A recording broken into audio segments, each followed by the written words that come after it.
Hello everyone welcome. आज हामी electrical technician interview preparation बारे कुरा गर्नेछौँ। मैले यहाँ टप मोस्ट इम्पोर्टेन्ट क्वेसन तयार पारेको छु जसका short clear and complete answer छन्। यी एन्सर मेमोराइज गरेर तपाईँ इन्टरभ्यूमा कन्फिडेन्ट भएर उत्तर दिन सक्नुहुन्छ। So let's start. सबैभन्दा पहिले tell me about your self भन्छ। यसमा आफ्नो सेल्फ इन्ट्रोडक्सन दिनु पर्यो। यसमा भन्न सकिन्छ good morning sir, my name is, आफ्नो नाम भन्ने, I am an electrical maintenance technician with experience in commercial and industrial building. I have worked at Hamad International Airport and Qatar Foundation. My responsibility included electrical maintenance, wiring, DB panel installation, troubleshooting and preventive maintenance. I always follow safety procedure and I am a hardworking and responsible technician. Thank you. यदि भन्नुभयो भने तपाईले आफ्नो introduction दिनुभयो। त्यसपछि सोध्न सक्छ what are your main duty as an electrical technician. तपाईँ इलेक्ट्रिकल टेक्निशियन हो र तपाईँको मेन ड्युटी के हो भनेर सोध्न सक्छ। यसमा my main duties include preventive maintenance, troubleshooting, electrical fault, wiring, DB panel maintenance and ensuring safety compliance. र अर्को क्वेसन छ वाट इज प्रिभेन्टिभ मेन्टेनेन्स। हामीले माथि प्रिभेन्टिभ मेन्टेनेन्स भन्यो र प्रिभेन्टिभ मेन्टेनेन्स भनेको के हो भनेर सोध्न सक्छ। Preventive maintenance is regular inspection and servicing to avoid equipment failure and ensure safety. र अर्को क्वेसन छ how do you handle electrical fault.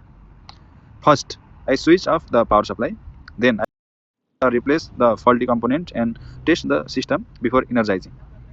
र अर्को क्वेसन छ what I follow logout tagout procedure, wear PPE, check voltage before work and follow all safety rules. र अर्को question छ what is difference between MCB and MCCB. यसमा MCB is used for low current circuit like residential system. MCCB is used for higher current and industrial application. अर्को question छ can you work under pressure. यसमा yes I can work under pressure while maintaining safety and quality. अर्को question छ why should we hire you. यसमा भन्न सकिन्छ because I have practical experience, good safety knowledge and I have dedicated to my work. यसमा यसरी भन्न सकिन्छ। अनि अर्को क्वेसन छ how do you handle emergency situation. यसमा in an emergency I ensure safety first, isolate the power supply and inform my supervisor immediately.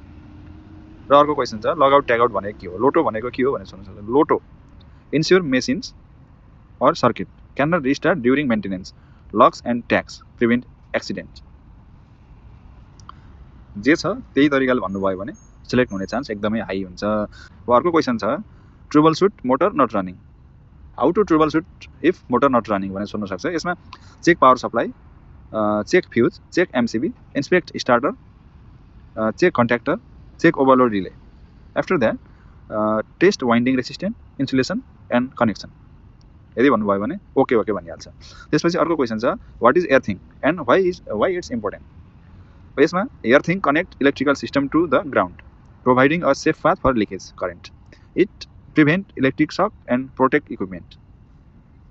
अर्को question छ what is a short circuit. Short circuit भनेको के हो। A short circuit occur when current flow directly from phase to neutral or earth without resistance. It can cause overheating, fire and equipment damage. अर्को question छ fuse vs MCB vs MCCB. यो त माथि पनि आइसकेको छ। फेरि पनि fuse melts and break circuit single युजको लागि, MCB trip automatically reusable for small लोडको लागि, MCCB handles higher current in industrial resettable. MCCB र MCCB vs ELCB. RCCB detect leakage current, protect women. ELCB old, less sensitive, mostly replaced by RCCB. Why use star delta starter. Star delta starter एकदमै सोधिने question हो यो। Star delta starter भनेको के हो र किन use गरिन्छ भनेर सोध्न सक्छ। Star delta starter reduce starting current of large motors. Motor start in star low voltage and switches to delta full load, reducing stress. Star delta starter भनेको मोटर स्टार्ट गर्दाखेरि लो भोल्टेजमा स्टार्ट गर्छ र डेल्टामा सिफ्ट भएपछि फुल लोडमा running गर्छ। त्यसकारणले मोटरको load घटाउनको लागि star delta starter use गरिन्छ। अनि अर्को क्वेसन छ what is a contactor. Contactor भनेको के हो। A contactor is an electrically operated switch to control motor or heavy loads remotely. A contactor is an electrically operated switch to control motors or heavy loads remotely. Overload relay भनेको के हो। What is overload relay भनेर सोध्न सक्छ। Overload relay protects motor from overheating. It trips if current exceed safe limit. Overload relay protect motor from ओभरहिटिङ।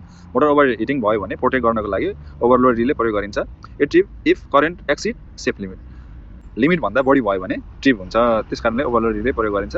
Equipment safe गर्नको लागि overload relay use गरिन्छ भनेर भन्नु पर्यो। अनि अर्को क्वेसन छ how to select cable size. Cable size कसरी छान्नुहुन्छ भन्ने कुरा आयो। Depend on circuit capacity, voltage drop, short circuit rating and environment. Correct size prevent overheating and voltage loss. अर्को क्वेसन छ how to test cable insulation.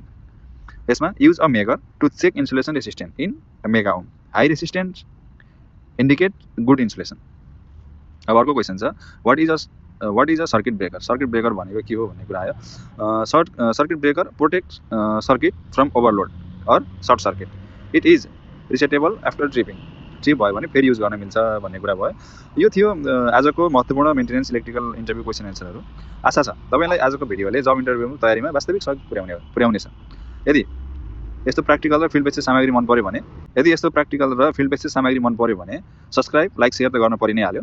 र अर्को भिडियोमा कुन चाहिँ टपिक मनपर्छ, जस्तो कुन चाहिँ टपिक चाहिएको छ, यसैलाई अझै डिटेलमा चाहियो भने भन्नुहोला, कमेन्ट गर्नुहोला। र केही सुझाव भयो भने पनि मलाई सुझाव दिनुहोला, त्यसलाई म सुधार्ने कोसिस गर्नेछु। धन्यवाद। सुरक्षित भएर काम गर्नुहोस् र आफ्नो स्किल अपग्रेड गर्दै जानुहोस्। अर्को भिडियोमा फेरि भेटौँला। धन्यवाद।